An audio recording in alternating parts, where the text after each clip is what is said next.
दोस्तों, अगर आप अपने पैसे को 2x करना चाहते हो मात्र 2 दिन में, तो ये वीडियो आपके लिए है। आज हम इस वीडियो में दोस्तों एक ऐसे आईपीओ के बारे में बात करने वाले हैं जो कि एक एसएमई आईपीओ है, जिसका कि आज से सब्सक्रिप्शन के लिए ओपन हो चुका है। ठीक है, और फिलहाल में जीएमपी जो है उसका 66% के आसपास में चल रहा है। और मे बी जब तक ये क्लोज हो जिसका बिडिंग, मे बी जब ये लिस्टिंग हो तो आपको 70% 80% का भी रिटर्न ये दे सकता है। रीज़न यूँ क्योंकि इस आईपीओ में जो आज का जो फर्स्ट डे था ओपन का, इतना हेवी बिडिंग हुआ है कि आप अंदाज़ा भी नहीं लगा सकते हो। फर्स्ट डे पे 27 गुना सब्सक्रिप्शन के लिए बिड के लिए जो है एप्लीकेशन आए हैं। यानी कि इससे आप अंदाज़ा लगा सकते हो कि अगर इसका अलॉटमेंट आपको मिल जाता है तो विद इन अ 2 डे आपका पैसा डबल हो सकता है। अगर डबल नहीं भी होता है तो 60 से 70% तो आपको रिटर्न डेफिनेटली मिलना ही मिलना है, क्योंकि ये एक एसएमई आईपीओ है दोस्तों। तो डेफिनेटली है कि आपको पैसा इसमें ज़्यादा लगने वाला है। मिनिमम आपको 2.5 लाख के आसपास में 1.5 लाख के आसपास में लगने वाला है। कई बार 2 लाख भी लग जाते हैं, बट इस बार आपको 1.5 लाख के आसपास लगने वाला है। तो हम इस वीडियो में डिस्कस करेंगे, जानेंगे कि ये कौन सा आईपीओ है, आईपीओ का प्रोसेस क्या है, आईपीओ का फाइनेंशियल कैसा है, क्या हमें बिड करना चाहिए नहीं करना चाहिए, एवरीथिंग हम अपने इस वीडियो में डिस्कस करेंगे। ठीक है, डिस्कशन शुरू करने से पहले अगर आप हमारे चैनल पर नए हो और अभी तक चैनल को सब्सक्राइब नहीं किया है तो चैनल को सब्सक्राइब कर ले और बेल आइकन को भी प्रेस कर दे, ताकि फ्यूचर में कोई भी हम इंपॉर्टेंट वीडियो डालते हैं तो उसका नोटिफिकेशन आपको एट अ टाइम मिल जाता है, ताकि आप एक बेटर अंडरस्टैंडिंग के साथ में इन्वेस्टमेंट करके बढ़िया पैसा कमा सकते हो। तो बिना देर के डिस्कशन शुरू करते हैं और जानते हैं वो कौन सा आईपीओ है जिसमें कि आपको आज या कल बिड करना चाहिए था। एक्चुअली में आज तो आपने बिड नहीं किया, कल आप बिड कर सकते हो। अगर आपके पास में पैसा है इतना तो आपको बिड करना चाहिए, क्योंकि सोचो ना कि अगर आप 1.5 लाख रुपये लगाए, 1.5 लाख का 60% भी अगर आपको मिल जाता है विद इन 2 डेज तो कितना प्रॉफिट हो गया। वैसे तो चांसेस कम है कि इसका अलॉटमेंट मिले, बट मे बी अगर मिल जाए तो बढ़िया प्रॉफिट गेन हो सकता है। सबसे पहला चीज़ कि ये जो आईपीओ है वो कौन सा आईपीओ है। यहाँ पे आप सामने नाम देख सकते हो, ये हमारा वेबसाइट है एक्चुअली में दोस्तों। ठीक है, तो यहाँ पे हमने ये आर्टिकल्स लिखा हुआ है, तो आर्टिकल जाके आप पढ़ भी सकते हो। अब जो जिनके पास में टाइम नहीं है पढ़ने के लिए, उनके लिए हम लोग वीडियो बनाते हैं। तो ये वीडियो के तहत हम इस आईपीओ में डिस्कस करने वाले हैं कि क्या ये आईपीओ रहने वाला है।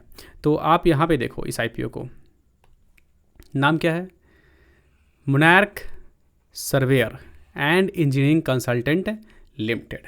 तो बेसिकली ये जो एक आईपीओ है दोस्तों, एक इंफ्रास्ट्रक्चर से आईपीओ है। ठीक है, यहाँ पे आप देख सकते हो ये इंफ्रास्ट्रक्चर पे काम करती है। ठीक है, अब उसमें ये क्या काम करती है पहले वो जानते हैं। इंफ्रास्ट्रक्चर पे ये जरूरी नहीं है कि ये बिल्डिंग्स बनाती है, रोड्स बनाती है, पुल्स बनाती है, नहीं, ये सिर्फ और सिर्फ कंसल्टेंसी का काम करती है। यानी कि जितने भी गवर्नमेंट के प्रोजेक्ट हुए, म्यूनिसिपैलिटी के प्रोजेक्ट हैं या फिर बड़े बड़े कॉर्पोरेट के प्रोजेक्ट हैं, ठीक है, उनके प्रोजेक्ट को ये end to end subscription provide करती है कंसल्टेंसी की। यानी कि ज़मीन का सर्वे से लेके ड्रोन से सर्वे करना उस एरिया का, उसके बाद में जब उनको लगे कि हाँ कैसे कैसे करके उसका पूरा डाटा बनता है कि कैसे कैसे करके रोड बन सकता है, वहाँ पे किस किस साइड से रोड ले जाया जाएगा, कहाँ से कॉस्टिंग कम पड़ेगा, एवरीथिंग जब वो सर्वे कर लेते हैं ना, उसके बाद में जाके वो गवर्नमेंट उस पर वर्क करना चालू करती है। तो यानी कि ये स्टार्टिंग से लेके एंड तक सर्विस प्रोवाइड कराते हैं, सिर्फ और सिर्फ क्या चीज़ का, सर्वे का। अब ये सर्वे जो करते हैं टेक्निकल बेसिस पे करते हैं। ये यहाँ पे ड्रोन का इस्तेमाल करते हैं, प्लस में यहाँ पे जीपीएस का इस्तेमाल करते हैं। बहुत सारी चीज़ें टेक्नोलॉजी है जिसका कि इस्तेमाल करते हैं, और इसीलिए ये अपने फील्ड में टॉप मोस्ट प्लेयर हैं।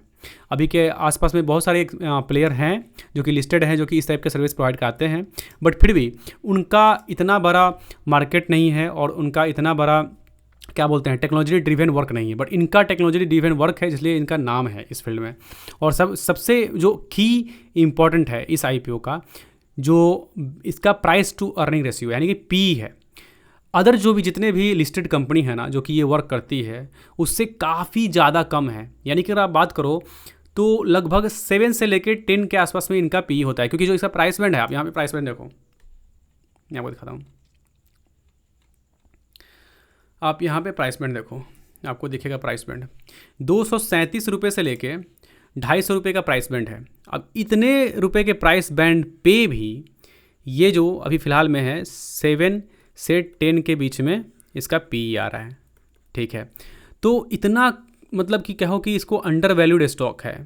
रेवेन्यू बढ़िया है, मैंने देखा है। अभी अब रेवेन्यू को भी डिस्कस कर लेंगे हम फिलहाल में, बट अभी फ़िलहाल में अगर हम पी की बात करें तो काफ़ी ये सस्ता है अदर के मुकाबले में, तो यहाँ भी एक प्लस पॉइंट है।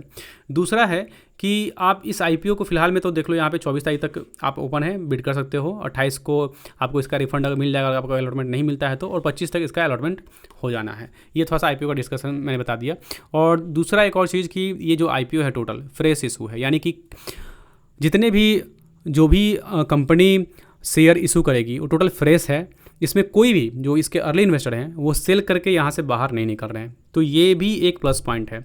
कई बार क्या होती है ना कि कंपनियां में जो अर्ली इन्वेस्टर होते हैं ना, अपने प्रॉफिट गेन करने के लिए कंपनी से बाहर निकल जाते हैं, तो उस टाइम पे ना वो आईपीओ उतना खास नहीं होता है। बट यहाँ पे आप देखो कि एक भी जो इसके अर्ली इन्वेस्टर हैं वो यहाँ से बाहर नहीं निकल रहे हैं,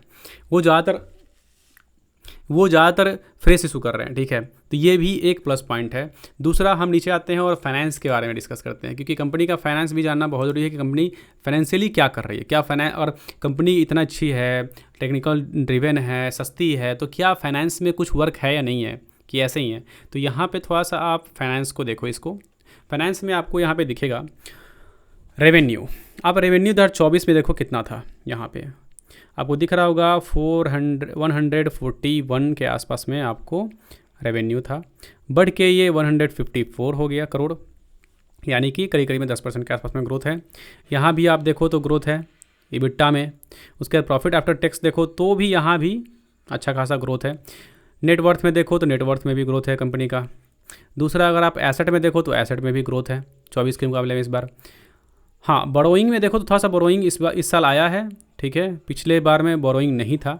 बट एक बात ध्यान रखना कि जितनी भी इंफ्रास्ट्रक्चर की प्रोजेक्ट है ना, कंपनियां हैं, उसमें डेट रहता ही रहता है, और ये डेट भी ना बहुत ना के बराबर है। मैंने डेट टू इक्विटी आपको बताया है, और डेट टू इक्विटी नहीं बताया। डेट टू इक्विटी इसका जो है काफ़ी कम है, करीब करीब में 1 से कम है। 1 से ऊपर रहता है तो हम इसको नहीं मतलब बाई करते हैं, बट 1 से कम है तो ठीक है, रिजनेबल प्राइस है, ठीक है। इतना चलता है डेट। अब अगर हम कुछ और भी चीज़ों को डिस्कस कर ले नीचे, जैसे कि आरओसी है, आरओसी यहाँ पे देख सकते हो कि ये भी पॉजिटिव में है। तो ओवरऑल अगर देखो ना तो कंपनी का फाइनेंस काफ़ी स्ट्रॉन्ग है, प्लस में कंपनी ग्रो कर रही है, ठीक है। अब ग्रोइंग कंपनी है तो आने वाले टाइम में अगर 4-5 साल के लिए भी अगर आप होल्ड करके छोड़ते हो इस टाइप के स्टॉक ना, तो मुझे लगता है कि मल्टी बैगर रिटर्न्स भी दे सकता है। ये 1000 भी क्रॉस कर सकता है आने वाले 5-6 साल में। तो पैसा डबल ट्रिपल भी होने के चांसेस हैं, और कंपनी इसी भी हाथ में आगे बढ़ती रहे, प्लस में इसको प्रोजेक्ट मिलते रहें। अभी करंट में कंपनी के पास में 400 प्रोफेशनल्स हैं, और 68 हाई नेटवर्थ वाले प्रोजेक्ट जो हैं अभी करंट में कंपनी के रन कर रहे हैं। तो ये अगर और भी आगे बढ़ते हैं प्रोजेक्ट्स, तो कंपनी की रेवेन्यू बढ़ेगी, कंपनी का प्रॉफिट बढ़ेगा, कंपनी का क्या बोलते हैं उसको, प्रॉफिट बढ़ेगा तो शेयर का प्राइस बढ़ेगा, शेयर का प्राइस बढ़ेगा तो डेफिनेटली है कि उससे फ़ायदा आपको होने वाला है। तो ये सब चीज़ें जो है ना काफ़ी ज़्यादा पॉजिटिव कर रही हैं, जिसकी वजह से ही आप आईपीओ में देख रहे हो बिडिंग काफ़ी ज़्यादा हो रहा है, ठीक है। तीसरा चीज़ इंपॉर्टेंट अगर मैं यहाँ पे डिस्कस करूँ तो आप यहाँ पे, मैंने तो ऑलरेडी डिस्कस कर लिया है पी के बारे में, कि सबसे इंपॉर्टेंट ध्यान देखो, जितनी भी गवर्नमेंट के जो प्रोजेक्ट है ना इंफ्रा का, ज़्यादातर ये कंपनी लेती है। और अभी फ़िलहाल में सिर्फ और सिर्फ ये महाराष्ट्र पे है वर्क करती है। महाराष्ट्र में इसके 80% जो रेवेन्यू है इसका महाराष्ट्र से ही आता है। तो सोचो कि इंडिया में कितने स्टेट्स हैं, करीब करीब में अभी तो पूरा इंडिया बाकी है, एक ही इन्होंने कवर किया है, और ये पूरे इंडिया में स्केल अप करते हैं अपने बिजनेस को। तो आप सोचो कि फिर उससे इसका रेवेन्यू कितना होने वाला है, कितना प्रॉफिट हो सकता है। यानी कि अभी कंपनी के पास में पूरा आसमान है, ठीक है, कवर करने के लिए। तो अगर आप लॉन्ग टर्म में जाते हो तो ये भी एक प्लस पॉइंट है। दूसरा चीज़ है कि जितने भी पीयर्स कंपेरिजन में है ना, उन सब का आरओई कम है, आरओसी कम है, पी ज़्यादा हाई है, बट इसका आरओई आरओसी हाई है, पी कम है, ये प्लस पॉइंट है। तीसरा सबसे इम्पॉर्टेंट चीज़ मैं आपको बता रहा हूँ, इसमें ध्यान देने वाली है कि जितने भी गवर्नमेंट के प्रोजेक्ट हैं उसका 90% इसको मिलता है महाराष्ट्र में, ठीक है। तो ये इनकी क्रेडिबिलिटी बढ़ाती है, ठीक है, कि कंपनी का जो क्रेडिट है काफ़ी अच्छा है, जिसकी वजह से गवर्नमेंट के सारे प्रोजेक्ट इसको मिलते हैं, ठीक है। तो इस बिहाफ से जितने भी हमने एनालिसिस किया उसके बिहाफ पे आपको अभी तक तो लग रहा होगा कि हाँ ये आईपीओ बढ़िया है, हमें इसमें बिड करना चाहिए, राइट। बट यहाँ पे थोड़ा सा एक रिस्क भी है। रिस्क ये है कि ये एसएमई आईपीओ है। अब एसएमई आईपीओ में क्या होता है दोस्तों कि जब आप सेल करना चाहते हो ना तो आप सेल नहीं कर पाते हो। कई बार रीज़न ये है कि वहाँ पे लिक्विडिटी कम होती है, इन्वेस्टर्स कम होते हैं सेल करने के लिए, तो पैसा कुछ टाइम के लिए प्रॉफिट में दिखता है फिर भी स्टक हो जाता है। ठीक है, तो ये आपको ध्यान रखना है कि जब भी आप बिड करने जा रहे हो तो आप लॉन्ग टर्म के लिए जाओ। ठीक है, अगर आपका पैसा फंसता भी है तो वहाँ पे आपको कोई दिक्कत नहीं हो, क्योंकि ये एसएमई का थोड़ा सा रिस्की रहता है। ठीक है, तो ये अगर आप इसको बर्डन को अगर झेल लेते हो या रिस्क को लेके चलते हो और आपका जो पैसा है उससे आपको कोई इफेक्ट नहीं है, अगर डूब भी जाता है, फंस जाता है कुछ टाइम के लिए तो भी कोई दिक्कत नहीं है, तो आप थोड़ा सा रिस्क लेके इस आईपीओ में बिड कर सकते हो एक बढ़िया अपॉर्चुनिटी के लिए। मैं तो कहूँगा कि अगर ये लिस्ट होता है ना, तो लिस्ट होने के बाद में आप सेल करो। अगर आपको अलॉटमेंट मिलता है तो सेल करके बाहर निकलो, कुछ टाइम के लिए वेट करो थोड़ा सा एक लेवल में आने के लिए। जब लेवल में आया तो फिर लॉन्ग टर्म में जाओ, क्योंकि अगर ये एसएमई से अगर मेन बोर्ड में आ जाता है ये कंपनी लिस्टिंग के बाद में कुछ टाइम बाद, तो ये एक प्लस पॉइंट आपके लिए हो जाएगा। फिर तो वहाँ लिक्विडिटी आ जाएगी ना, वहाँ पे आप जब चाहोगे तब इसको सेल कर सकते हो। तो मेरे हिसाब से ये लॉन्ग टर्म के लिए बढ़िया है। अगर आप शॉर्ट टर्म में भी अगर लिस्टिंग से गेन करना चाहते हो तो भी आप इसमें बिड कर सकते हो। बट देखना, ध्यान रखना कि आपको यहाँ पे मिनिमम जो है, जो पैसा यहाँ पे लगना है, आप यहाँ पे देख रहे हो 1.5 लाख के आसपास लगना है, 1.5, तो इसका भी आपको ध्यान रखना है। तो ओवरऑल हमने डिस्कस कर लिया। ग्रे मार्केट को आपको बता दिया मैंने कि इस ग्रे मार्केट लगभग 66% के आसपास में चल रहा है, रेवेन्यू ग्रोथ में है, एवरीथिंग ठीक है, कंपनी के पास डेट कम है, सारी चीज़ हमने डिस्कस कर ली है। इस भी आप में आपको तो लग रहा होगा कि हमको आपको इस आईपीओ में बिड करना चाहिए, डेफिनेटली बिड करना चाहिए। अगर मेरे पास पैसे होते तो मैं इस आईपीओ में डेफिनेटली बिड करता, बट मेरे पास है नहीं तो मैं करने वाला नहीं, और मैं इतना रिस्क अभी लेने के फेज़ में नहीं हूँ। और मेरे पास में अगर होता भी तो मैं रिस्क नहीं है मेरे पास में उतना लेने का, इसलिए मैं नहीं लेता। अगर आपके पास में है रिस्क तो आप अपने फाइनेंशियल एडवाइज़र से बात करके आप इसमें बिड लगा सकते हो। बाकी हमारा जो पर्पस, मेन पर्पस जो इस प्लेटफॉर्म का है, ब्राइटेस्ट टेक का है, यहाँ पे आपको सिर्फ अवेयर करना है। तो ये हम कोई सेवी रजिस्टर्ड नहीं है। तो अगर आप सोच रहे हो कि हम कोई एडवाइजरी कर रहे हैं, नो, हम सिर्फ और सिर्फ आपको एजुकेट कर रहे हैं और एंटरटेनमेंट पर्पस के लिए है। ये हमारा कोई भी आपको ट्रेडिंग का, इन्वेस्टमेंट का एडवाइस नहीं है, ना ही हम कोई टाइमलीनेस, एक्यूरेसी और प्रॉफिटेबिलिटी, सूटेबिलिटी का कोई भी गारंटी करते हैं। जो भी यहाँ आपको नॉलेज हम दे रहे हैं सिर्फ और सिर्फ नॉलेज बेसिस के लिए है। आप नॉलेज गेन कीजिए यहाँ से, आपको जो भी नॉलेज मिलता है उसके बिहाफ पे अपना दिमाग खुद का लगाइए, अपने इन्वेस्टर से बात कीजिए, अपने एडवाइज़र से बात कीजिए, उनसे एडवाइस लेके ही आप कहीं पर ट्रेड कीजिए तो या इन्वेस्ट कीजिए, तो आपके लिए बेटर रहेगा। क्योंकि ऐसे में आप अगर ट्रेड करोगे कई बार आप लूज़ भी कर दोगे मनी, और वो मैं नहीं चाहता हूँ, क्योंकि हमारा मकसद मेन है कि आप यहाँ से कुछ पैसा, नॉलेज गेन करके कुछ पैसा कमाओ। Thank you for watching. और अगर आपको वीडियो अच्छा लगा हो, आपको लगा हो कि हमने कुछ ना कुछ आपके इन्वेस्टमेंट की जर्नी में कुछ एक बहुमूल्य चीज़ें ऐड की है, तो प्लीज़ वीडियो को लाइक और शेयर जरूर करें अपने फ्रेंड के साथ में, अपने फैमिली के साथ में, अपने कलीग के साथ में, ताकि वो भी वीडियो को देख के नॉलेज गेन कर सके, इन्वेस्टमेंट कर सके, और उससे हमारा भी कुछ रीच बढ़े, तो इससे हमें भी प्रॉफिट हो, तो हम आगे नेक्स्ट टाइम में कुछ और भी बेहतर चीज़ें लेके आपके लिए इस प्लेटफॉर्म पर आएँ। So thank you for watching, see you next video, till then bye bye.